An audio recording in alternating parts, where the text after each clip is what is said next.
إن الحمد لله نحمده ونستعينه ونستغفره ونعوذ بالله من شرور أنفسنا ومن سيئات أعمالنا من يهده الله فلا مضل له ومن يضلل فلا هادي له وأشهد أن لا إله إلا الله وحده لا شريك له وأشهد أن محمدا عبده ورسوله يا أيها الذين آمنوا اتقوا الله حق تقاته ولا تموتن إلا وأنتم مسلمون يا أيها الناس اتقوا ربكم الذي خلقكم من نفس واحدة وخلق منها زوجها وبث منهما رجالا كثيرا ونساء واتقوا الله الذي تساءلون به والأرحام إن الله كان عليكم رقيبا يا أيها الذين آمنوا اتقوا الله وقولوا قولا سديدا يصلح لكم أعمالكم ويغفر لكم ذنوبكم ومن يطع الله ورسوله فقد فاز فوزا عظيما أما بعد فإن أصدق الحديث كتاب الله وأحسن الهدي هدي محمد صلى الله عليه وسلم وشر الأمور محدثاتها وكل محدثة بدعة وكل بدعة ضلالة وكل ضلالة في النار أعوذ بالله السميع العليم من الشيطان الرجيم بسم الله الرحمن الرحيم إن الله يحب التوابين ويحب المتطهرين وقال النبي صلى الله عليه وسلم الطهور شطر الإيمان رواه مسلم. سامعین کرام حاضرین، طہارت و نظافت کو اسلام میں بہت اہمیت حاصل ہے اور اس اہمیت کا اندازہ آپ اسی بات سے لگا سکتے ہیں کہ طہارت کو نصف ایمان کہا گیا. فرمان نبی ہے الطہور شطر الایمان، طہارت آدھا ایمان ہے. طہارت کے بغیر اسلام کا اولین حکم نماز درجہ قبولیت کو نہیں پہنچتا. بغیر طہارت کے نماز درست نہیں.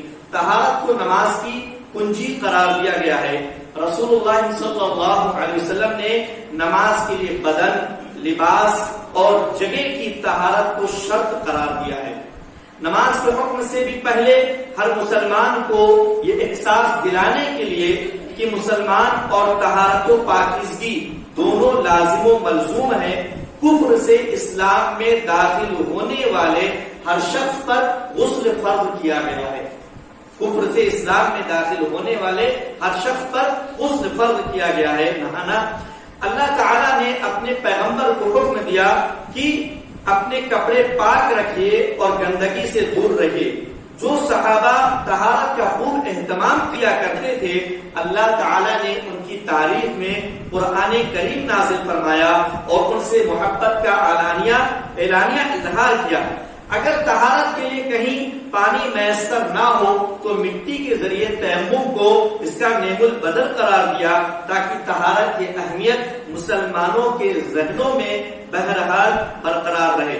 احتلام ہو جائے تو غسل، میاں بیوی ہم بستر ہو تو غسل کا حکم، حیض و نفاس کے ختم ہونے پر غسل کا حکم، نماز جمعہ کے لیے غسل کا حکم، دوران استحاضہ غسل کی ترغیب، میت کو غسل دینے والے کے لیے غسل کی ترغیب، جس پر غشی بے ہوشی طاری ہو جائے اس کے لیے غسل، احرام باندھنے کے لیے غسل، ہر نماز کے لیے وضو کا حکم، ہوا خارج ہونے سے وضو کا حکم، اونٹ کا گوشت کھانے سے وضو کا حکم، ذکر الہی کے لیے وضو کی ترغیب، سونے سے پہلے وضو کی ترغیب، میت اٹھانے کی وجہ سے وضو کی ترغیب، حالت جنابت میں کھانے یا سونے سے پہلے وضو کی ترغیب، باوضو ہونے کے باوجود دوبارہ وضو کرنے کی ترغیب اور ہر وضو کے ساتھ مسواک کی ترغیب جیسے مسائل بھی طہارت کی اہمیت کو واضح کرتے ہوئے نظر آتے ہیں. رسول اللہ صلی اللہ علیہ وسلم کا یہ معمول تھا کہ آپ ہمیشہ اپنے پاس مسواک رکھتے. گھر میں داخل ہوتے تو سب سے پہلے مسواک کرتے، ہر نماز کے لیے وضو کرتے وقت مسواک کرتے، سوتے وقت اپنے تکیے کے پاس مسواک رکھ کر سوتے، رات کو جب تہجد کے لیے بیدار ہوتے تو مسواک کرتے، جب بھی سو کر اٹھتے تو مسواک کرتے، حتیٰ کہ وفات کے وقت، مرتے وقت بھی آپ نے مسواک کی. اور صحابہ کو مسواک کی اس قدر شدت سے ترغیب دلائی کہ یہاں تک فرما دیا اگر مجھے اپنی امت پر مشقت پریشانی ڈال دینے کا خطرہ نہ ہوتا تو میں ان پر ہر وضو کے ساتھ اس طرح مسواک فرض کر دیتا جیسے ہر نماز کے ساتھ وضو فرض ہے۔ طہارت و پاکیزگی کے اسی اہتمام کا نتیجہ ہے کہ مسلمان بے شمار مہلک بیماریوں سے بچے ہوئے تھے۔ وہ بیماریاں جن کا عصر حاضر میں ظہور ہو رہا ہے، مثلا ایڈز، کینسر اور دانتوں کی بیماریاں، ہیپاٹائٹس اور بی اور سی وغیرہ، عہد رسالت میں نہیں تھی یہ بیماریاں، بلکہ اس کے بعد جب تک مسلمانوں نے اسلام کے حکم طہارت کو اپنائے رکھا ان بیماریوں کا کہیں نام و نشان تک نہ تھا مسلمانوں کے اندر۔ لیکن جب مسلمان اہل مغرب کی ظاہری چمک دمک سے متاثر ہو کر ان کی تہذیب کو اپنانے لگے تو تباہی کے اثرات ان تک بھی پہنچ گئے، جس کا اکثر حصہ اہل مغرب کے پاس تھا۔ الغرض اللہ تعالیٰ نے اہل اسلام کو حکم طہارت کی صورت میں ایک گوہر نایاب عطا کیا تھا، لیکن مسلمانوں نے اسے اپنے ہاتھوں سے گوا دیا۔ لہذا اب ہم ہر مہینے کے دوسرے اور چوتھے اتوار کو طہارت سے متعلقہ مسائل کو قرآن و سنت کی روشنی میں پیش کریں گے آپ کے سامنے، جن پر عمل پیرا ہونے سے نہ صرف مسلمان دنیا میں بہت سے فوائد حاصل کر سکتے ہیں بلکہ اپنے رب کی رضامندی حاصل کر کے آخرت میں بھی سرخرو اور کامیاب ہو سکتے ہیں۔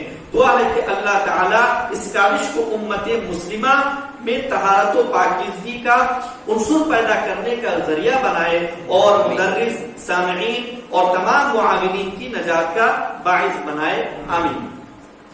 طہارت کے مسائل گفتگو کرنے ہیں۔ سب سے پہلے لفظ طہارت کو جان لیں۔ لفظ طہارت کا معنی ہوتا ہے پاکیزگی، صفائی، ستھرائی، پاک ہونا اور پاک کرنا۔ لفظ طہور تا پر ضمہ پیش کے ساتھ، لفظ طہور پاک کرنا، لفظ طہور ضمہ کے ساتھ معنی ہوتے ہیں پاک کرنا، اور لفظ طہور تا پر فتح زبر کے ساتھ اس کے معنی ہوتے ہیں پاک یا پاک کرنے والا۔ طہور پاک کرنا اور طہور پاک یا پاک کرنے والا۔ جیسے پاک کرنا یہ عمل ہے اور چیز ہوتی ہے پاک یا پاک کرنا، جیسے پانی پاک ہے وہ چیز پاک ہے، پاک کرنے والا ہونا تو پانی پاک کرنے والا ہے، تو پانی جو پاک ہے اور پاک کرنے والا ہے اس کو طہور بھی کہتے ہیں۔ اس طور پر طہارت کہتے ہیں حدث یعنی ناپاکی کو رفع کرنا، حدث یعنی ناپاکی کو رفع کرنا۔ ناپاکی کبھی کبھار وہ چیز ظاہری ہوتی ہے اور کبھی باطنی ہوتی ہے۔ آدمی کو ہم بستری کی وجہ سے غسل کی ضرورت پڑ گئی، یہ حدث ہوا، ظاہر میں نہیں ہے کوئی چیز گندگی لیکن اس کو نہانا ضروری ہے۔ تو حدث کو یعنی ناپاکی کو دور کرنا اور نجاست کو دور کرنا، نجاست لگی ہوئی گندگی کچھ ایسی چیز لگ جائے جو ناپاک، اس کو دور کرنا، یہ طہارت کہلاتا ہے۔ کسی بھی عمل سے پہلے نیت ضروری ہے، طہارت بھی ایک عمل ہے، کسی بھی عمل سے پہلے نیت ضروری ہے۔ نبی کریم صلی اللہ علیہ وسلم کا فرمان ہے انما الاعمال بالنیات، اعمال کا دار و مدار نیتوں پر ہے، وانما لکل امرئ ما نوى، ہر شخص کو اسی کی نیت کے مطابق جیسی اس نے نیت کی ہے وہی ملے گا اسے۔ صحیح بخاری کی حدیث ہے۔ چونکہ طہارت حاصل کرنے کا اصل ذریعہ اور بنیاد جو ہے وہ پانی ہے، طہارت سب سے اصل ذریعہ طہارت حاصل کرنے کا پانی ہے، اس کے بعد مٹی وغیرہ، اگر پانی نہیں ہے تو مٹی، یا پانی ہوتے ہوئے اگر پانی استعمال نہیں کر سکتے تو پھر تیمم جس سے مٹی کے ذریعے کی جاتی ہے۔ لہذا اصل ذریعہ جب پانی ہے، اس لیے سب سے پہلے پانی کے متعلق گفتگو ہوگی کہ پانی کب پاک رہتا ہے، کب ناپاک ہوتا ہے۔ پانی کے تعلق سے پہلا مسئلہ یہ ہے کہ پانی بذات خود پاک ہوتا ہے، جو ہم پانی ہے یہ بذات خود پاک ہوتا ہے اور پاک کرنے والا ہوتا ہے، خود بھی پاک ہے اور دوسروں کو پاک کر سکتا ہے، ناپاکی کو پاک کر سکتا ہے۔ اللہ رب العالمین نے فرمایا وَأَنزَلْنَا مِنَ السَّمَاءِ مَاءً طَهُورًا، اور ہم نے آسمان سے پاک پانی نازل کیا. ماءً طہورا، پاک پانی نازل کیا. طہور زبر کے ساتھ ہے، یعنی آسمان سے جو پانی نازل ہوتا ہے وہ خود بھی پاک ہوتا ہے اور پاک کرنے والا بھی ہوتا ہے. طہور زبر کے ساتھ. ایک دوسری آیت میں اللہ رب العالمین نے آسمان سے پانی کے نازل کرنے کو بیان کیا اور مزید فرمایا لِيُطَهِّرَكُمْ بِهِ، تاکہ اس کے ذریعے تمہیں پاک کرے. آسمان سے پانی کو نازل کرتا ہے اللہ تاکہ اس کے ذریعے تمہیں پاک کرے. یہ بات بھی معلوم ہونی چاہیے کہ سادے پانی کے طاہر، سادہ پانی جس کو ہم پانی کہہ سکتے ہیں، سادہ پانی جس کو ہم پانی کہہ سکتے ہیں، وہ کنویں کا ہو، سمندر کا ہو، دریا کا ہو، نل کا ہو، کیسا بھی ہو، سادہ پانی جسے ہم پانی کہہ سکتے ہیں. تو سادے پانی کے طاہر یعنی پاک ہونے اور مطہر یعنی پاک کرنے والا ہونے پر علماء کا اجماع کہ سادہ پانی خود بھی پاک ہوتا ہے اور دوسروں کو پاک کرنے کی صلاحیت بھی اس کے اندر ہوتی ہے. اس پر علماء کا اجماع ہے، یہ اتفاق ہے.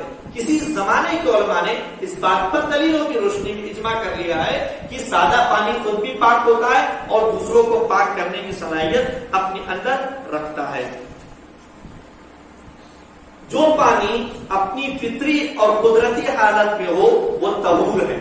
جو پانی اپنی فطری اور قدرتی حالت میں ہو، جیسے دریا کا پانی، سمندر کا پانی، نل کا پانی، کنویں کا پانی، اگر وہ اپنی فطری حالت پر ہے، جیسے پانی ہوتا ہے جو رنگ، جو ذائقہ، جو بو پانی کا ہے، اگر اپنی فطری حالت پر پانی ہے تو وہ طہور ہے، یعنی طاہر اور مطہر ہے، پاک ہے اور پاک کرنے والا ہے. اسی طرح پانی میں اگر کوئی پاک چیز گر جائے، پانی میں کوئی پاک چیز گر جائے تو بھی پانی طہور ہوتا ہے، تو بھی پانی طہور ہی رہے گا، یعنی طاہر اور مطہر. کوئی پاک چیز پانی میں گر جائے.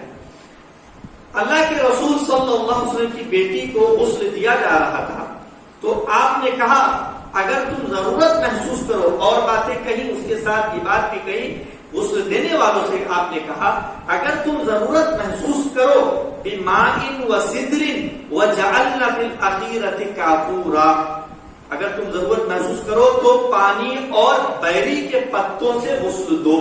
پانی اور بیری کے پتوں سے، پانی لو، بیری کا پتا لو اور مکس کر دو اور اس کے ذریعے غسل دو. تو بیری کا پتا پاک ہے، اس کو پانی کے اندر مکس کر دیا گیا. اب ایک پاک چیز کو پانی میں مکس کیا گیا، ملایا گیا، اس کے بعد بھی پانی طہور ہے، پاک ہے اور پاک کرنے والا ہے. اور فرمایا اور آخر میں کافور ڈالو، آخر میں یعنی آخری غسل میں کافور ڈالو. صحیح مسلم کی حدیث ہے. نیز ایک دوسری حدیث میں ہے کہ اغتسل صلی اللہ علیہ وسلم ومیمونۃ، آپ اور میمونہ ام المؤمنین میمونہ رضی اللہ عنہا نے ایک ایسے ٹب میں غسل کیا. ٹب اور برتن بڑا جس میں غسل کیا جاتا ہے، ایک ایسے ٹب میں غسل کیا جس میں آٹے کے نشانات موجود تھے. آٹا جو ہم کھاتے ہیں اس کے نشانات موجود تھے. گویا اس ٹب کے اندر جو پانی تھا اس میں آٹا بھی کسی حد تک ملا ہوا تھا، تھوڑا کم زیادہ جو بھی، یعنی کہ آٹا اس کے اندر ملا ہوا تھا، مخلوط تھا. ابن ماجہ کی روایت جسے امام البانی رحمۃ اللہ علیہ نے صحیح کہا. ان احادیث سے معلوم ہوا کہ جیسے پانی میں کافور یا آٹے کی ملاوٹ سے پانی پاک رہتا ہے، پانی طہور رہتا ہے، پاک رہتا ہے اور پاک کرنے والا ہوتا ہے، اسی طرح دیگر تمام پاک چیزوں کی آمیزش اور بھی کچھ اور چیزیں ہوں، پاک چیزیں، ان کو پانی میں ملا دیا جائے تو ان کی ملاوٹ سے بھی پانی پاک ہی رہتا ہے، یعنی طہور ہی رہتا ہے، طاہر اور طاہر، پاک اور پاک کرنے والا ہی رہتا ہے. بشرطے کی، اس شرط کے ساتھ کہ اس چیز کا، جو چیز اس پاک پانی میں ملائی گئی ہو یا مل گئی ہو، اس چیز کا ایسا غلبہ نہ ہو کہ اس مرکب کو پانی کا نام نہ دیا جا سکے. جو چیز ہم نے پانی میں ملائی اس چیز کا پانی پر ایسا غلبہ نہ ہو، یعنی پانی پر ایسے غالب نہ آ گیا ہو کہ اب مل کر جو چیز تیار ہوئی، پانی اور وہ سامان مل کر جو چیز تیار ہوئی، اب آپ اسے پانی نہ کہہ سکتے ہو، اب آپ اسے پانی نہ کہہ سکتے ہو. جیسے لیمو لیا ہم نے، شکر لیا، روح افزا لیا اور پانی میں ہم نے ملا کے اس کو گھول دیا، اب ہم اس کو پانی کہہ سکتے ہیں؟ پانی کو تو نہیں کہہ سکتے. شربت کہیں گے اس کا، پانی نہیں کہہ سکتے.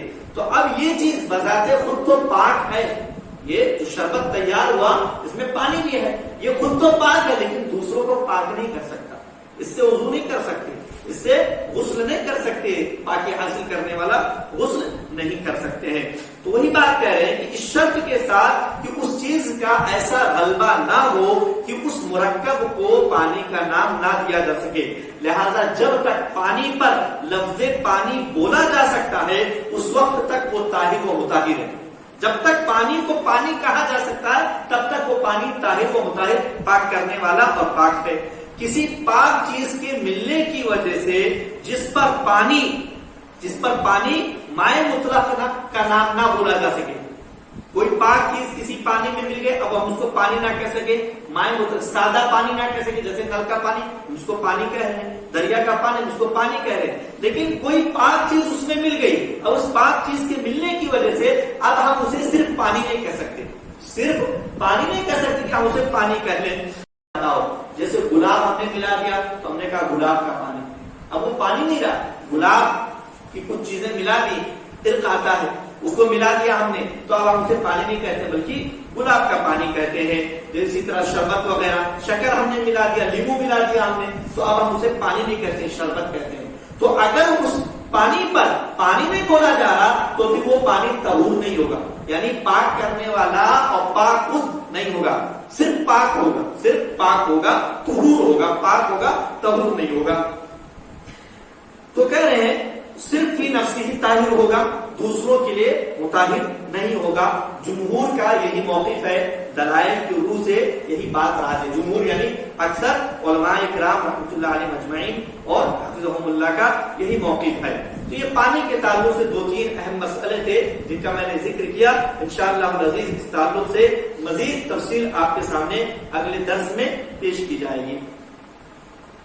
میں نے سوچا کہ یہی درس لمبا ہو جائے گا لیکن خیر، تو باتیں سمجھ میں آ گئی ہیں، کوئی اشکال والی چیز؟ 2 باتیں اس میں کی گئی، ایک عام پانی جو سادہ پانی ہے وہ طہور ہے، پاک ہے اور پاک کرنے والا ہے۔ دوسری بات یہ کی گئی کہ اگر کسی پاک پانی کے اندر، کسی طہور پانی کے اندر کوئی پاک چیز شامل ہو جائے تو ایک شرط کے ساتھ کہ وہ چیز اس پر غالب نہ ہو، وہ چیز اس پر غالب نہ ہو اور اس کو پانی ہی بولا جاتا ہو، پانی ہی بولا جاتا ہو، تب وہ بھی طہور ہوگا۔ لیکن اگر وہ چیز اس پر غالب آ جائے اور اس کو پانی نہ بولا جائے، مطلق طور پہ پانی نہ کہا جا سکے، ایسی صورتحال اگر اس کی ہو جائے تو پھر وہ طہور نہیں رہے گا، طاہر اور مطہر نہیں رہے گا، طاہر باقی رہا، مطہر باقی نہیں رہا، طاہر پاک رہا، مطہر پاک کرنے والا نہیں رہا۔ تو یہ 2 اہم باتیں آج کے درس میں سمجھنے والی ہیں۔ اللہ رب العالمین سے دعا ہو کہ ہم تمام لوگوں کو طہارت کے مسائل کی اہمیت کے پیش نظر ان مسائل کو سمجھنے اور ان کے مطابق اپنی زندگی گزارنے کی توفیق عطا فرمائے۔ دیکھیں، خیال رکھیں، طہارت کا مسئلہ ہر مسلمان کو سیکھنا ضروری ہے، بغیر طہارت کے وہ زندگی نہیں گزار سکتے۔ وضو کرنا ہے، غسل کرنا ہے اور دیگر طہارت کے احکامات، طہارت اور طہارت سے متعلق کئی مسائل ہیں جو اس باب میں، اس کتاب میں آئیں گے انشاءاللہ العزیز۔ تھوڑا تھوڑا کر کے سارے مسائل آپ کے سامنے رکھے جائیں گے۔ اللہ رب العالمین توفیق دے۔